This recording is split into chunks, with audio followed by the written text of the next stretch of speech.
이사야 64장 1절에서 7절입니다. 이사야 64장 1절에서 7절.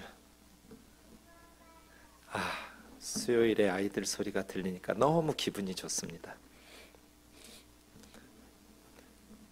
원하건대 주는 하늘을 가르고 강림하시고 주의 앞에서 산들이 진동하기를, 불이 섭을 사르며 물을 끓임 같게 하사 주의 원수들이 주의 이름을 알게 하시며 이방 나라들로 주 앞에서 떨게 하옵소서. 주께서 강림하사 우리가 생각하지 못한 두려운 일을 행하시던 그때 산들이 주 앞에서 진동하였사오니, 주 외에는 자기를 앙망하는 자를 위하여 이런 일을 행한 신을 옛부터 들은 자도 없고 귀로 들은 자도 없고 눈으로 본 자도 없었나이다. 주께서 기쁘게 공의를 행하는 자와 주의 길에서 주를 기억하는 자를 선대하시거늘 우리가 범죄함으로 주께서 진노하셨사오니 이 현상이 이미 오래되었사오니 우리가 어찌 구원을 얻을 수 있으리이까. 무릇 우리는 다 부정한 자 같아서 우리의 의인은 다 더러운 옷 같으며 우리는 다 잎사귀같이 시들므로 우리의 죄악이 바람같이 우리를 몰아가나이다. 같이요. 주의 이름을 부르는 자가 없으며 스스로 분발하여 주를 붙잡는 자가 없사오니, 이는 주께서 우리에게 얼굴을 숨기시며 우리의 죄악으로 말미암아 우리가 소멸되게 하셨음이니이다. 아멘. 이사야 63장 7절부터 64장 12절까지 하나님 앞에 정말 절망 속에서 부르짖는, 바벨론의 포로지에서 패망한 나라의 국가로 백성으로 끌려가서 절망적인 상황에서 부르짖었던 63장 7절에서 14절까지는 과거에 우리 조상들에게 하나님께서는 너무나 신실하게 응답하시고 하나님께서 구원을 베푸셨는데, 지금 우리에게는 하나님께서 귀를 기울이시지 않으시고 우리의 기도에 응답하지 않으시는 그런 어떤 절망 속에 탄식하고 있습니다. 이제 오늘 64장 1절에서 7절은 그 가운데에서 하나님의 백성들의 죄악을 고백하는 내용이고요. 다음 주에 살펴볼 것들은 그럼에도 불구하고 하나님 앞에 도움을 요청하는 호소의 내용입니다. 우리 지난주 63장 15절에서 19절 말씀 좀 잠깐 보시면서 오늘 문맥하고 이어지니까요. 주여 하늘에서 굽어 살피시며 주의 거룩하고 영화로운 처소에서 보옵소서. 주님의 열성, 주라고 번역했지만 원문은 2인칭 단수예요. 당신의 열정과 당신의 능하신 행동이 이제 어디 있습니까? 과거에는 홍해를 가르시고 10가지 재앙으로 또 여리고성을 무너뜨리시고 수많은 강대한 나라들을 치셨던 우리 하나님의 백성 이스라엘을 위한 하나님의 열정과 그 하나님의 능력의 행동이 왜 우리에게는 임하지 않습니까? 왜 우리는 이렇게 오랫동안 바벨론 포로지에서 비참하게 애타고 부끄럽고 그 가슴 아픈 수치스러운 모욕을 당하는데도 불구하고 그 하나님은 왜 우리 기도에 응답하지 않으십니까? 주께서 베푸시던 그 간곡했던 당신의 자비와 사랑이 내게 그쳤나이다. 이 그쳤다라는 번역이 좀 자식을 향한 부모의 사랑이 그칠 때 쉬울까요? 어려울까요? 어렵죠. 자식이 아무리 몹쓸 짓을 해도 그 자식을 향한 간곡했다는 걸 지난주에 본 것처럼 하몬이라는 말은 막 파도 소리가 엄청 요란하게, 하마가 되게 시끄러울 거잖아요. 그 하마거든요. 요란한 자비와 사랑이에요. 하나님의 아주 온 세상을 시끌벅적하게 했던 이스라엘을 향해서 베푸셨던 자비와 그 사랑이 내게 그칠 때 이 하나님의 사랑과 자비가 그치는 것이 어렵죠. 네, 이 그쳤다라고 말했던 단어가 되게 좀 힘든 말이에요. 보통은 감정을 억누르다. 이 아파크라는 말인데요. 이 아파크라는 말은 예컨대 창세기에 보면 요셉이 22년 만에 자기 동생 베냐민을 만났을 때, 너 요셉이냐? 맞다고. 너 베냐민이냐? 맞다. 네, 베냐민이라고. 요셉 형이 자기 동생 베냐민을 보고 감정을 억제하기 힘들어서 급히 울 곳을 찾아서 자기 안방에 들어가서 울고 나오면서 세수하고 얼굴을 씻고, 그때 아파크 쓴 거거든요. 얼굴을 씻고 나와 그 감정을 억제하고 음식을 차리라 명할 때, 이게 그쳤나이다예요. 그러니까 하나님께서 하나님의 백성들을 향한 사랑을 억제하는 건 그렇게 힘든 거예요. 그런데 그 힘든 걸 우리에게 했다는 거예요. 부모가 자식을 향한 사랑과 자비, 긍휼을 억제하는 거는 굉장히 힘든 일이잖아요. 나중에 이제 요셉이 그 감정을 더 이상 절제하지 못하고 아파크하지 못하고 형제들에게 내가 요셉이라고 알릴 때 이 아파크가 쓰이고 그러거든요. 그런 단어예요. 그쳤나이다라고 번역된 이 단어는 굉장히 힘들게 감정을 억제하는 거예요. 하나님께서 우리를 향한 그 강혹한 자비와 사랑을 억제하는 건 굉장히 힘든 일이에요. 하나님, 왜 하나님은 그 힘든 일을 그렇게 모진 마음을 먹고 우리에게 행하십니까? 16절, 주는 우리 아버지 아닙니까? 아브라함은 우리를 모른다고 해도, 이스라엘은 우리를 인정하지 않는다 할지라도 하나님은 우리 아버지 아니냐고, 우리의 구속자, 구원자 아니냐고. 아버지가 그러면 안 되잖아요. 자식을 향한 그 아버지. 저희 아들은 저한테 거의 부탁을 안 해요. 그런데 어쩌다 가끔 한 번씩 도움을 요청할 때가 있어요. 가뭄에 콩나듯이 한 번씩. 그럼 제가 어떻게 할까요? 다음 주에 뭐 조별 발표가 하나 있대요. 기독교 세계관에 의해서 인종차별의 문제를 기독교적 세계관으로 이렇게 발표를 해야 된대요. 어젯밤에 전화가 왔어요. 제가 어젯밤에 잠을 잤을까요? 못 잤을까요? 그냥 애가 수업 시간에 발표하는 거예요. 그런데 자기 생각을 아빠한테 얘기하는 거예요. 이렇게 발표하려는데 아빠가 생각할 때, 아빠 전공이니까 기독교 세계관으로 바라본 인종차별의 문제 어떻게 내가 이렇게 발표하라는 게 맞냐고, 아빠 생각 어떠냐고 한참 얘기하고, 밤새 또 책 보고 성경 보고. 그 아버지죠. 그 별거 아닌데 네가 알아서 해. 이게 안 돼요. 아버지는 자식이니까. 하나님 우리 아버지 아니냐고. 아브라함은 우리를 모른다고 해도, 아브라함이 어떻게 후손들을 모른다고 그래요?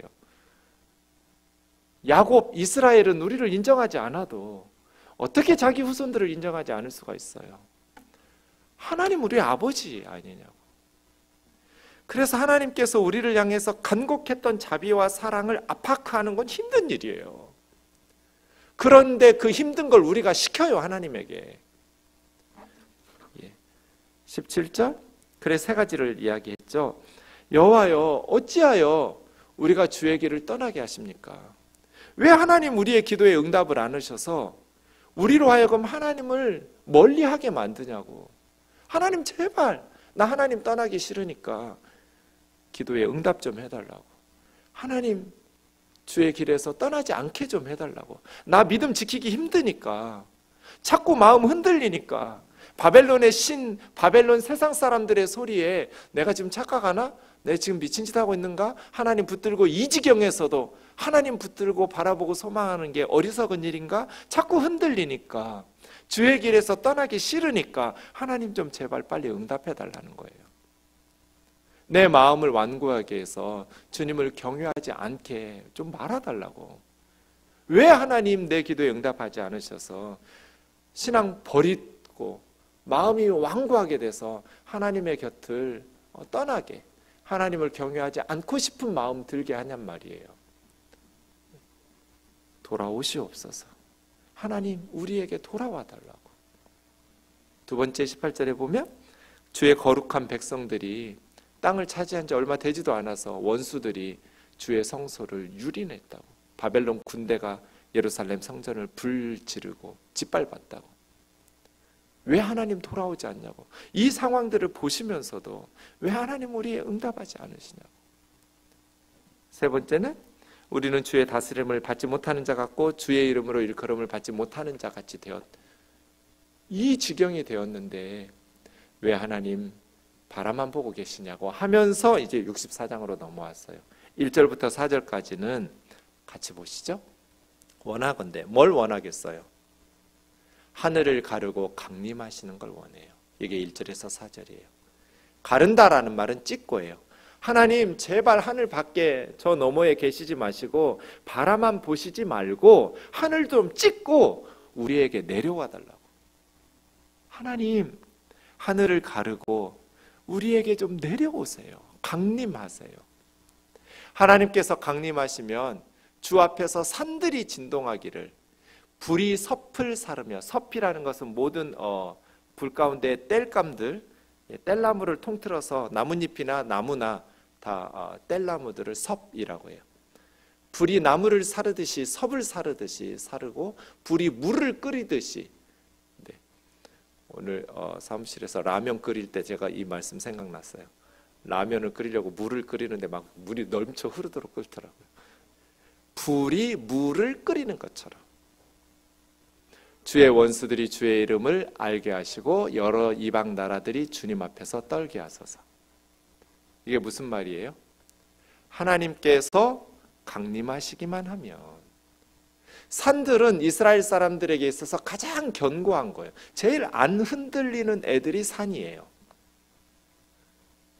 가장 요동하지 않고 견고한, 흔들림 없는 아이들인 산들도 하나님께서 강림하시면 요동치고 흔들려요. 그러면 그 산들, 제일 세상에서 안 흔들리는 아이들인 산들이 요동친다면 바벨론 사람들이야 뭐 요동치지 않겠어요?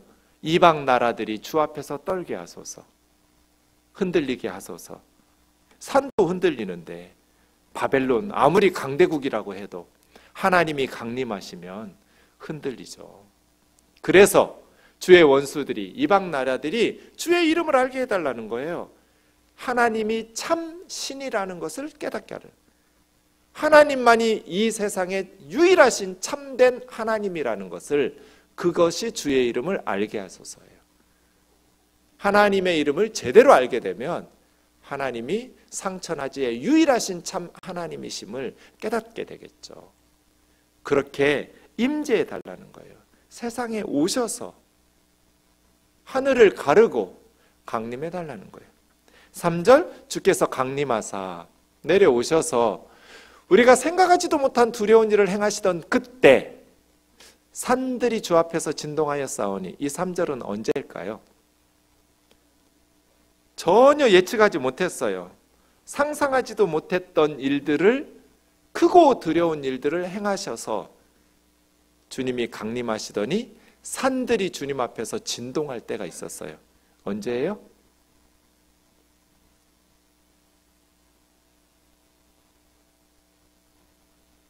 여러분 머릿속에 지우개가 있어요. 그죠? 10번도 더 말한 것 같은데. 산들이 진동해요. 하나님이 강림하시니까. 이거 언제예요? 우리가 생각하지도 못한 두려운 일을 행하시던 그때, 그때가 언제예요? 주께서 강림하셔서 산들이 주 앞에서 진동할 때. 네, 시내산 언약 맺을 때, 십계명 주실 때. 4절, 주 외에는 자기를 앙망하는 자를 위하여. 주님 외에는, 하나님 외에는 자기를 앙망하는 기다리다요.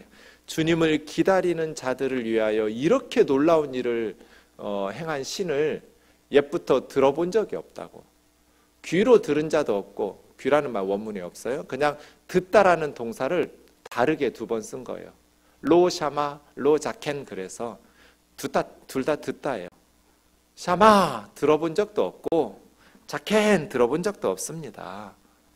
또 눈으로 본 자도 없고, 하나님처럼 자기를 기다리는 사람들에게 이런 놀라운 일을 행하시는 신에 대해서는 유사일에 들어본 적도, 눈으로 본 적도 없다고. 하나님께서 강림하실 때 산들이 요동했어요. 출애굽기 19장에서 24장이 시내산 언약인데요. 19장 16절부터 보시면 셋째 날 하나님께서 시내산에 임재하실 때 모든 백성이 다 떨었어요. 모세가 하나님을 맞으려고 백성들을 거느리고 진에서 나오매 산기슭에 서 있는데 18절 보세요. 출애굽기 19장 18절이에요. 시내산의 연기가 자욱하매 여호와께서 불 가운데 시내산에 강림하시니 연기가 온기가마처럼 그렇게 피어오르고 용광로나 화덕처럼의 온기가마처럼 그렇게 떠오르더니 온 산이 크게 진동하며, 하나님이 강림하실 때 온 산이 크게 진동한 시내산이, 이것이 3절에서 이야기하는 우리가 상상하지도 생각해보지도 못했던 두려운 일을 행하신 하나님이 강림하시고 산들이 요동하고 진동하던 그때, 시내산 언약 맺을 때예요. 그때처럼 하나님 지금도 다시 한번 능력으로 우리에게 강림하셔서 우리를 구원해 달라는 거예요. 하나님 다시 한번 시내산에 임재하셔서 우리 조상들을 구원하셨던 것처럼 하나님 우리에게도 강림하셔서 바벨론의 그 군사들과 제국주의의 그 압제와 폭정을 깨부수고 그 소나기에서 우리를 구원해 주세요. 그래서 1절에서 4절은 하나님 그 전능하신 힘을 보여주세요. 하나님이 우리에게 강림하시기만 하면 이 세상의 어떤 신도 어떤 제국도 하나님의 힘을 당해낼 수가 없다는 걸 아는 거죠. 그 능력에도 불구하고 5절부터 7절을 보시죠. 그 전능하신 하나님의 능력에도 불구하고 왜 이스라엘은 이렇게 비참하게 살고 있어요? 이스라엘이 망하는 건 기적 같아요. 하나님이 창조주 하나님이시잖아요. 하나님은 이 세상의 그 어떤 것으로도 이길 수가 없는데 어떻게 이스라엘은, 하나님의 선민이라는 하나님의 백성들은 이렇게 비참하고 무기력하게, 꼭 5절에서 7절을 보면 방전된 건전지 같아요. 방전된 건전지는 아무리 별짓 다 해도 아무 힘도 없어요. 시계바늘을 움직일 수도 없고요, 아무런 힘도 없어요. 하나님은 그렇게 전능하시고 산을 진동시키시는 분인데 왜 하나님을 섬기는 이스라엘 백성들은 그렇게 방전된 건전지처럼 무기력하냔 말이에요. 5절, 주께서 기쁘게 공의를 행하는 자와 주의 길에서 주를 기억하는 자를 선대하시거늘. 기쁘게 의를 행하는 사람, 공의는 체데크예요. 기쁘게 의롭게 사는 사람, 마지못해서가 아니에요. 그리고 주님이 말씀하시는 주님의 길에서 주님을 기억하면서 사는 사람을 선대하셨다고 그랬어요. 이 선대라고 번역된 단어가 만나다예요. 만나다. 주께서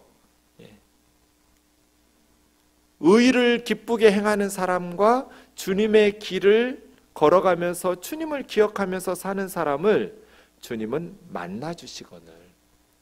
만나죠. 의를 행하면서 사는 사람을 왜 주님이 만나주시지 않겠어요? 말씀의 길로 걸어가면서 주님을 기억하면서 살아가는 사람을 왜 주님이 만나주시지를 않겠어요? 당연히 만나주시죠. 선대하시죠. 문제는 우리가 범죄함으로, 하나님의 능력이 없어서도 아니에요. 하나님께서 왜 안 만나주시는가?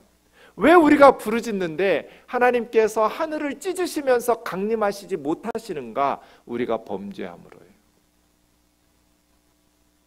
하나님의 능력이 부족해서가 아니에요. 우리의 범죄함 때문이에요. 이 범죄했다라는 것은 빗나갔다는 뜻이에요. 하나님의 말씀을 벗어나 버렸어요. 관역을 향해서 화살이 날아가야 되는데 하나님의 백성이라고 말하면서도 빗나갔어요. 벗어나 버렸어요. 그래서 기쁘게 의를 행하면서 살지를 않아요. 기쁘게 죄를 짓죠. 주님의 길에서 주님을 기억하지 않아요. 기쁘게 공의를 행하려면 주님의 말씀의 길을 걸어가면서 주님을 기억해야 되거든요. 하나님을 기억하면서 살아가야 되는데 그 길에서 벗어난 거예요. 그래서 주께서 진노하셨사오니 이 현상이 이미 오래됐어요. 우리가 범죄함으로 주님이 진노하시고 분노하신 이 상황이 오래 진행됐어요. 그러니 어찌 우리가 구원을 받을 수 있겠나이까? 하나님은 전능하신 분, 산들을 진동시키면서 그 어떤 세력도 하나님을 막을 수 없는 그런 하나님이시지만 우리가 범죄함으로 주께서 우리에게 진노하셔서 기쁘게 공의를 행하지 않고 주의 길에서 주를 기억하지 않기 때문에 하나님 우리를 만나주시지를 않아요. 그러니 우리가 어찌 구원을 얻을 수 있으리까? 6절, 무릇 우리는 다 부정한 자 같아서 우리는 더러워졌다는 것. 우리는 다 더러워졌는데 그 더러움을 비유하기 위해서 우리의 의라는 것이 더러운 옷 같대요. 이 베게드라는 말은 옷이라는 뜻이고요. 덮개 옷. 이 에드라는 것이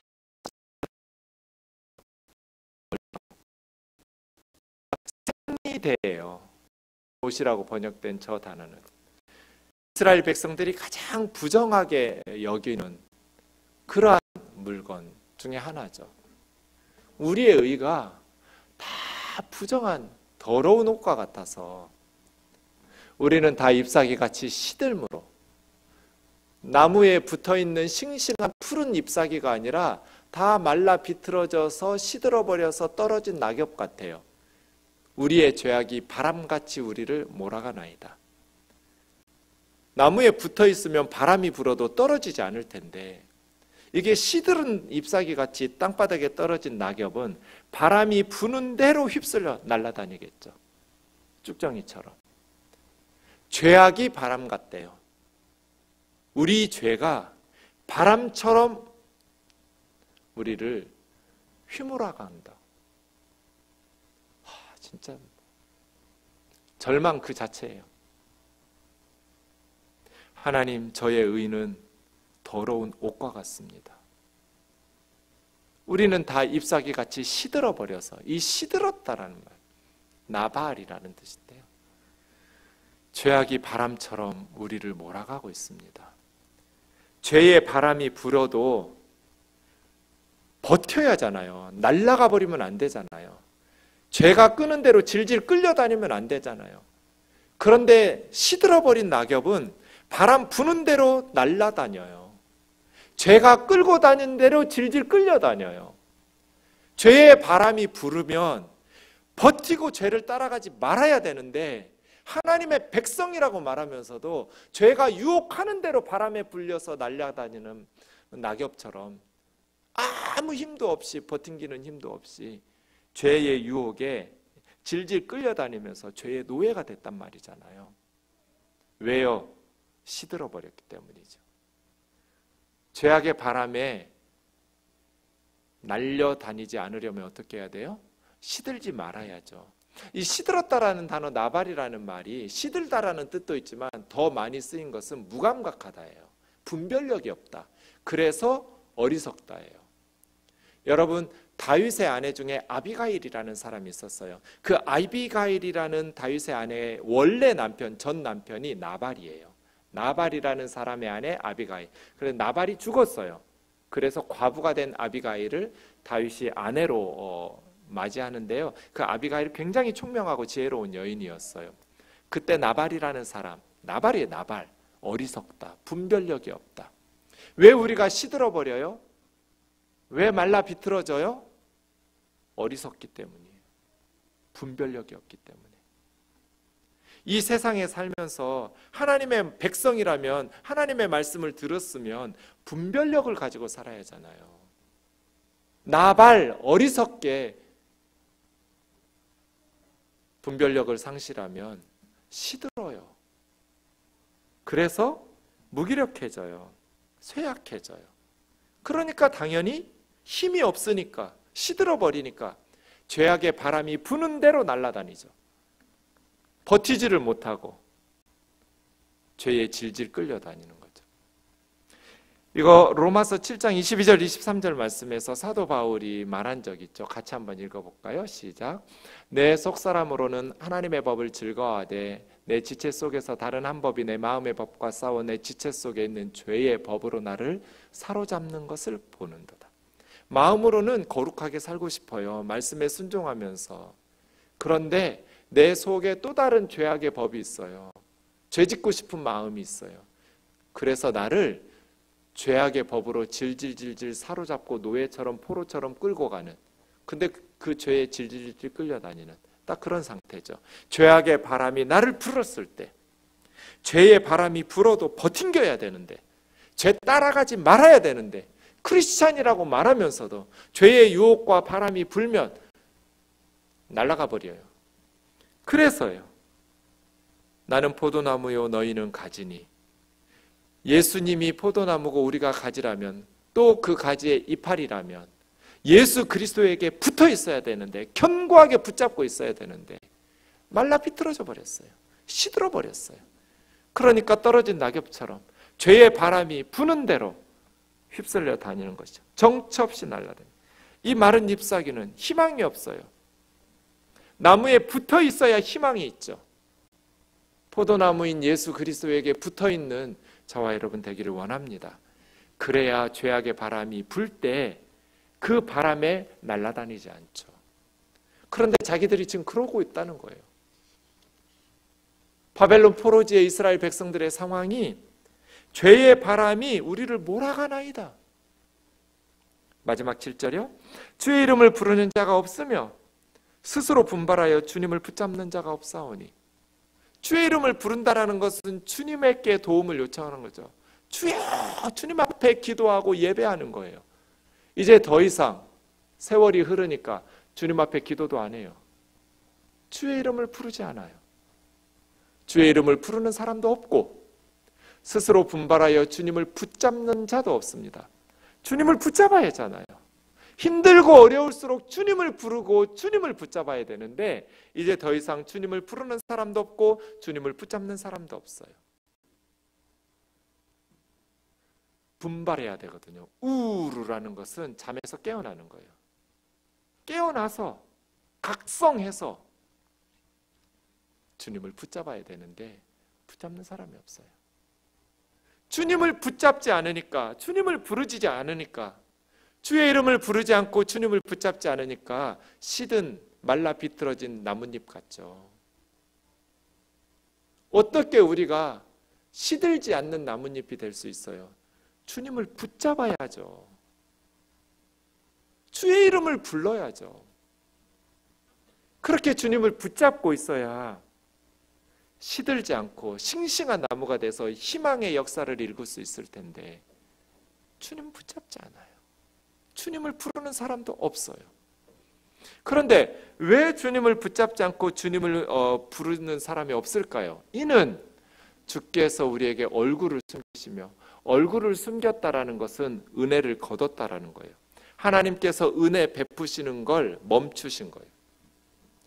그래서요, 우리 믿음도 하나님께서 얼굴을 비춰주시고 은혜를 베푸셔야 돼요.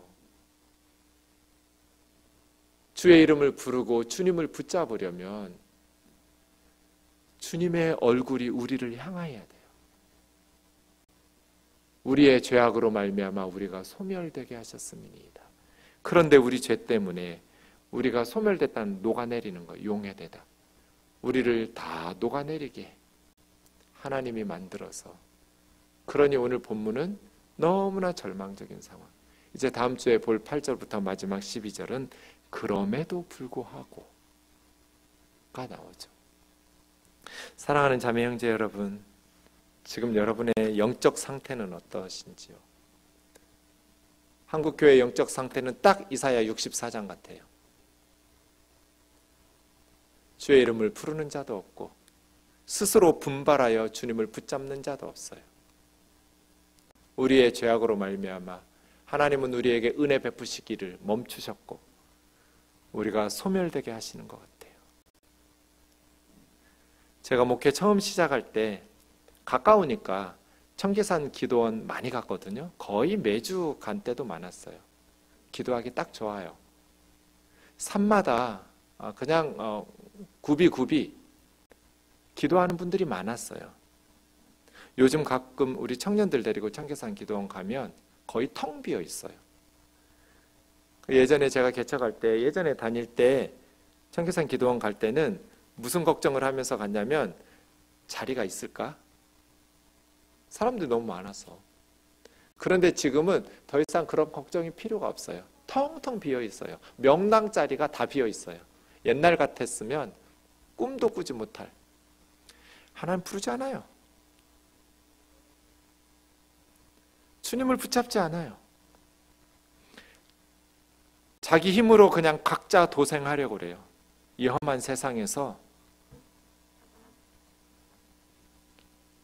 이런 상황에서 스스로 분발하여 하나님 앞에 나아갈 수 있는 영적인 하나님의 사람들, 그런 공동체와 교회가 희망을 이룰 수 있겠죠.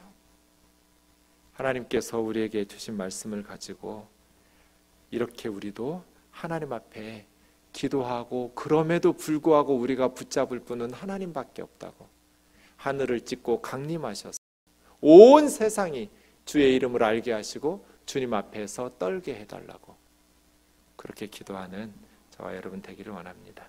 우리 같이 말씀 붙들고 기도